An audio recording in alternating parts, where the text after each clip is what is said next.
So guys, it's been a while since we last talked about Huawei in this channel. And finally, we have a new Huawei device, which is their Huawei Matebook D15 2021. Yes, it's the refresh of their very popular laptop last year, which is the Huawei Matebook D15. Hey guys, it's your Tagal Mary and welcome back to my channel. So guys, usapang laptop naman ito. Pahinga muna tayo with smartphones. Onting refresher lang. We all know that Huawei is not just popular in releasing smartphones. I noticed that they are focusing more on their AIoT products such as the Huawei Wi-Fi AX3 as seen on Jason's channel, yung kanilang Huawei FreeBuds 4i at syempre yung kanilang Huawei Band 6. And of course, Huawei is widely popular in terms of releasing. It's been almost 5 years, guys. Nagsimula tayo from their very first generation Huawei laptop last 2016. Tapos sinundan noong 2017.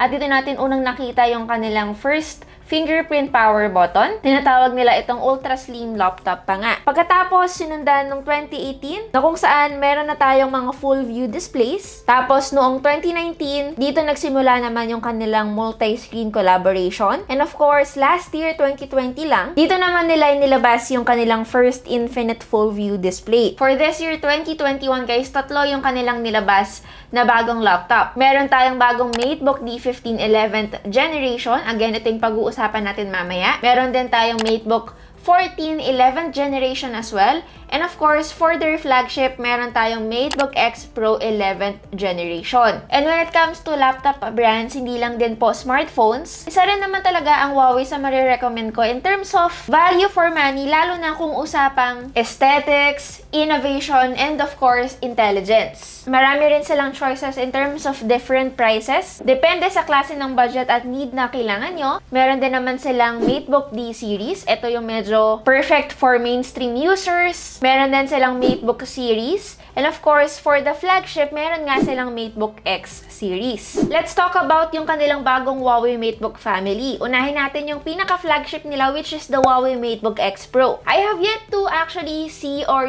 try this new laptop of them. Pero according to Huawei, meron siyang up to 11th Gen Intel Core processor. Meron din siyang sleek body with metallic finish, which is actually a very well-known type of design sa lahat ng Matebook laptops. Meron kayong dalawang choices for the Huawei Matebook X Pro, either the space gray or the emerald green. Mas magiging immersive na rin daw ang inyong sound experience dahil sa kanyang quad speakers and a dual microphone. And of course, usapang display, meron na siyang 3K full view display with 450 nits peak brightness and an aspect ratio of 3:2. And to be more specific sa processor na ginamit sa kanya, it's 11th Gen Intel Core i7 1165G7 processor. Next, let's talk about the Huawei Matebook 14. Ang difference nito sa Huawei Matebook X Pro, ito naman guys ay gumagamit ng 11th Gen Intel Core i5 1135G7 processor. Kumbaga, pinagigitnaan siya guys in terms of pricing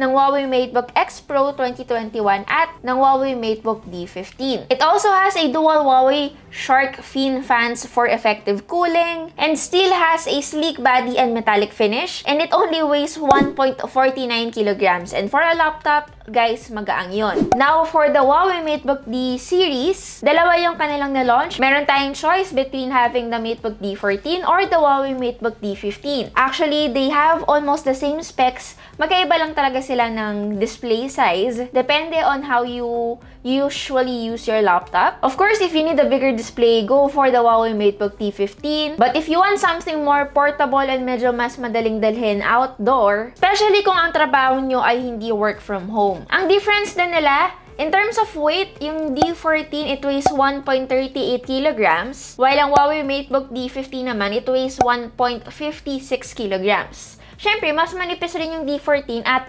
15.9mm thickness. And ito na nga tayo guys, i-review natin yung pinaka-latest laptop nila, which is again, the Huawei Matebook D15 2021. Huwag na tayo magpaligay-ligay pa at ayokong sayangin yung oras nyo. Let us now proceed to my Huawei Matebook D15 review video.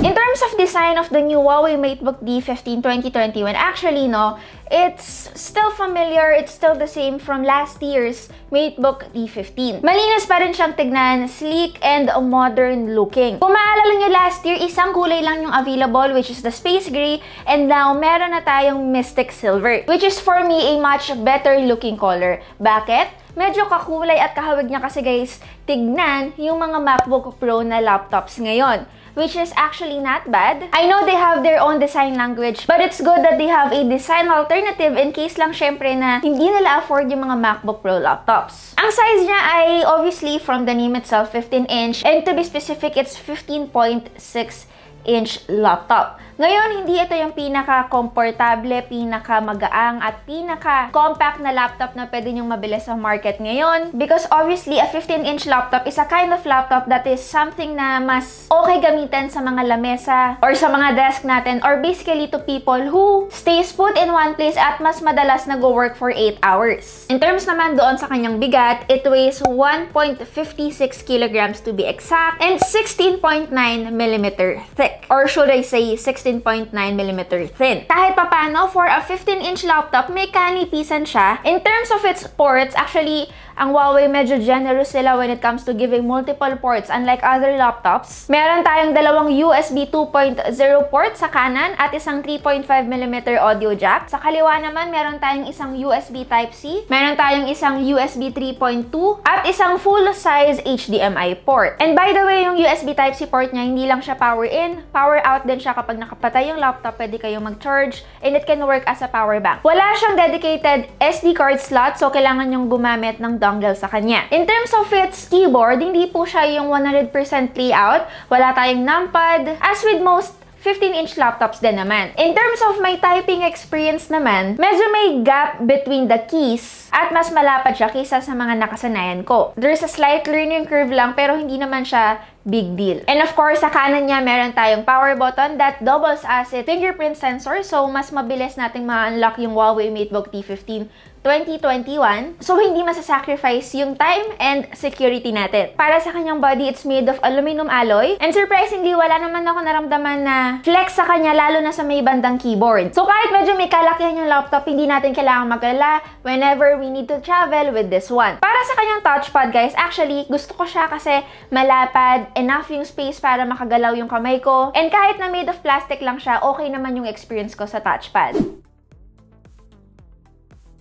Bago natin pag-usapan yung kanyang display, gusto ko munang pag-usapan natin yung isa sa pinaka nagustuhan ko dito sa laptop na to, which is yung kanyang processor. The Huawei Matebook D15 2021 now has an 11th Gen Intel Core Iris Xe graphics with 16GB of RAM, DDR4 3200 mHz, Wi-Fi 6. Kung pupunta kayo sa Huawei website, may dalawa tayong choice, which is the 10th Gen, or kaya naman, etong meron nga ako, which is the latest 11th Gen Intel processor. As compared to last year, guys, ngayon, itong Huawei Matebook D15 2021, it's more capable for light graphical work, kahit na wala siyang dedicated discrete GPU. So, kung kayo ay into light photo and video editing, magagawa niyo yan dito sa Huawei Matebook D15 2021. And even, of course, for media consumption, lalong-lalo na kung kayo ay young professional at ang inyong budget ay below 50,000 pesos. And considering pa yung kanyang price, which is 52,990 pesos, which is actually medyo mas affordable compared to other laptops na merong 11th Gen processor na usually mas mahal pa dito. And of course, ang pinaka-highlight yung kanyang 16GB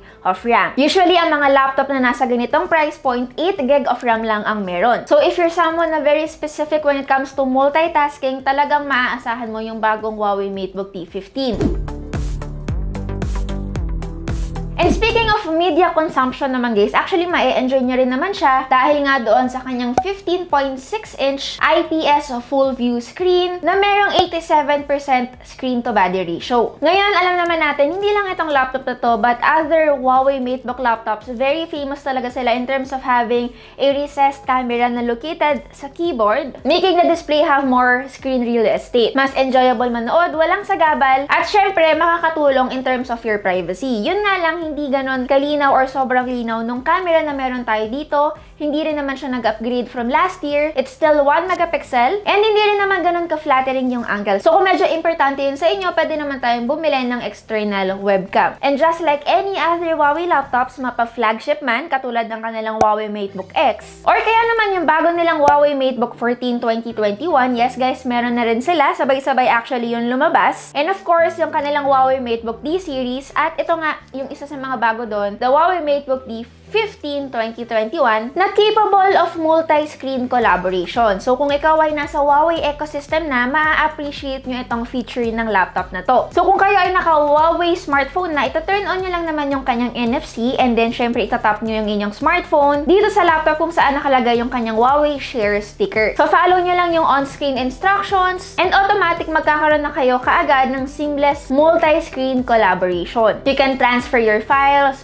photos, and even play games sa smartphone nyo habang nakatingin kayo on a bigger display dito sa Huawei Matebook D15. In terms of my daily use for this laptop, lalong-lalo na sa kanyang display, syempre importante rin ito, hindi siya yung pinaka-accurate na klase ng display na pwede nyong mabili sa market ngayon. Lalong-lalo na in terms of brightness, hindi siya ganun ka-bright. So kung kayo ay nagtatrabaho sa labas or kaya naman sa may bintana, medyo baka mag-struggle kayo ng konti. But in terms of overall look and appearance, very slim lang yung kanyang bezels. So ulitin ko, in terms of media consumption, ma-enjoy nyo yung Huawei Matebook D15. And by the way, bago ko makalimutan, meron siyang dalawang mic na located at the front, which is maganda naman yung placement, lalo na kung kayo ay may ka-video call. So eto na. For my verdict, syempre may pros and cons tayo. Para sa kanyang cons, display-wise actually, hindi naman siya masyadong nagbago or nag-improve from last year. And kamukha niya rin yung mga Huawei Matebook laptops na meron tayo ngayon. But I do think hindi naman siya masyadong kailangan because considering that almost all of the Huawei Matebook laptops already look good. Medyo may kabigatan rin itong laptop na to. Hindi siya yung pinaka-compact na laptop na pwede niyong mabili sa market ngayon because again, it has a 15.6-inch display. Ngayon, kung hindi nyo cup of tea yung mga ganito kalaking laptop, meron pa naman silang ibang size ng laptop katulad ng Huawei Matebook 14. Now, kung medyo may budget naman kayo, go for their Huawei Matebook X Pro 2021, which is mas capable yung kanyang mga specifications. Definitely, pang may mas budget siya, talagang masasabi mo na pang professional at pang seryosohan na photo, video editing. And of course, the recessed camera, to some people, they may find it positive dahil nga, of course, they don't want to sacrifice their security and privacy. But to some naman na nagtatrabaho at kailangan ng webcam, they may find it weird dahil doon sa kanyang angle. Now, para naman sa kanyang pros, sobrang na-appreciate ko guys, unang-una yung kanyang 16GB of RAM. Considering pa kung paano magtrabaho yung mga tao ngayon, we are mostly in a work from home setting. Syempre, multiple tabs ang nakabukas dyan. Medyo mas advanced yung mga programs na ginagamit natin. Maganda at dapat i-consider nga natin na dapat higher RAM yung laptop na ginagamit natin, which is what the Huawei Matebook D15 2021 has. May dalawang variants ang Huawei Matebook D15 2021. Meron tayong 11th core, kung ano yung meron ako ngayon, which retails for 52,999 pesos. Ngayon, kung medyo nabibigatan kayo doon, meron silang mas mura, which is yung 10th generation that retails for 42,999 pesos. So yes, that is it for my Huawei Matebook D15 2021 video. Maraming salamat guys for watching. Again, it's your Tagal Mary and see you on my next video. Bye guys!